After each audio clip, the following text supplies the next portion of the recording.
This channel does not promote any violent, harmful, or illegal activities. All content provided by this channel is meant for an educational purpose only. Top quality और consistent performance के लिए सिर्फ silver pumps नाम याद रखना। আরো একবার স্বাগত আপনাকে টিভি9 বাংলা। আমি দীপ রয়েছে আপনার সঙ্গে। এবার মহার্ঘ চাল, হুহু করে বাড়ছে চালের দাম। এক ঝটকায় কেজি প্রতি চালের দাম বাড়লো 10 টাকা। দুশ্চিন্তা, গৃহস্থর হেঁসেলে শস্যগোলা বলা হয় যে বর্ধমানকে, সেই বর্ধমানে টাস্ক ফোর্সকে মাঠে নামালো জেলা প্রশাসন। যেদিকে চালের দাম এগোচ্ছে, বাজার আরো ঊর্ধ্বমুখী হওয়ার আশঙ্কা ব্যবসায়ীদের। মিনিকেট, রত্না, বাঁশকাঠি থেকে গোবিন্দভোগ সব চালেরই দাম এখন মহার্ঘ। চাল কিনতে এসে মাথায় হাত ক্রেতাদের।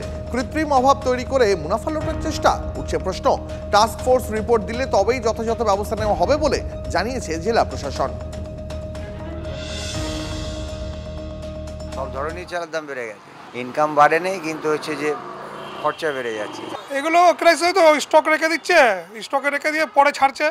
এখানে চাষিরাও যে 2 পয়সা পাবে তারাও পাচ্ছে না, ওরা কম দামেই চাল বিক্রি করছে।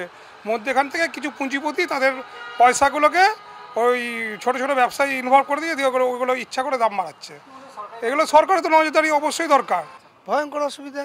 এই কিছুদিন আগে যে চালটা কিনলাম মিনিকেট, হাস্কিং মিনিকেটটা, ওটা দাম নিল 1260 টাকা, আর আজ এই 2-1 দিন আগেই কিনতে গেলাম বলছে 1490 টাকা।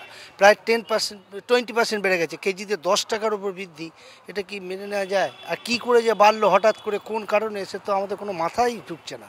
মানে সংসার চালানো মুশকিল হয়ে গেছে চালের জন্য। এক সপ্তাহ কি 5 দিন আগে ধরুন বলছি যে চালটা ধরুন 48 টাকা, সেই চাল এখন আমাকে 58 টাকা বলতে হচ্ছে। তারা তো মানে নিজেরাই ভাবে চাকা খেয়ে যাচ্ছে। সমস্যা তো হচ্ছেই, কিছু ধান তো মিলওয়ালা স্টক করে রেখেছি, না হলে এরকমটা হচ্ছে কেন? বা চাষিরা বলছে আমাদের কাছে ধান নেই, এবং মিলাররাও বলছে যে ধান আমরা পাচ্ছি না। তাহলে দামটা কেন বাড়লো? দামটা বাড়ছে কেন? নিশ্চয়ই মিলাররা কিছু স্টক করে রেখেছে। চাষিদের কাছে মিনিকেট ধান আর নেই, যা মিনিকেট ধান আছে সমস্ত মিলারদের কাছে। তারা তাদের ইচ্ছা মতো বাড়াচ্ছে। সরকারের তো কোনো নজর নেই। দাম কম, আমরা চাই মিনিকেট 45 টাকা হোক। মিলে চালটা স্টক করার পর তারা হচ্ছে মোটামুটিভাবে বিক্রিটা করছেন। তো এখন সরকারের কোনো নিয়ন্ত্রণ নেই, সরকার এই নিয়ে কোনো মাথাও ঘামায় না। চাষি মরছে, চাষি ধ্বংস হচ্ছে, যারা কিনে খাচ্ছে তাদেরও জীবনে বিপদ নামছে। আমার মনে হয় যে চাল উভয় সরকার থেকে দেওয়া হচ্ছে, সেখানে খানিকটা উদ্বৃত্তর জায়গায় চলে যায় কিছু কিছু ফ্যামিলিতে।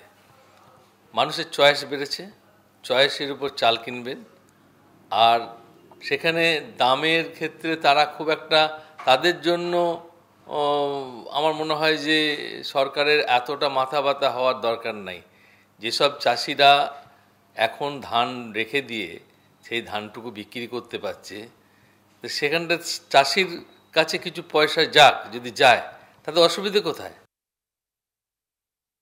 খোদ শস্যগোলা বর্ধমানে এক ধাক্কায় নাগালের বাইরে যেতে চলেছে চালের দাম। পরিস্থিতি মোকাবেলায় টাস্ক ফোর্সে মাঠে নামালো জেলা প্রশাসন। আদপে এই কতটা নাগালের মধ্যে আসবে এই ঊর্ধ্বমুখী দাম? এর পিছনে কালোবাজারি নাকি বিদেশে পাচার? কারণ জানতে চায় আমজনতা। টাস্ক ফোর্সের হানাদারিতে শস্যগোলার মানুষের কাটবে কি এই সংকট? বর্ধমান থেকে ক্যামেরায় গোপালের সাথে মনোতোষ, টিভি9 বাংলা।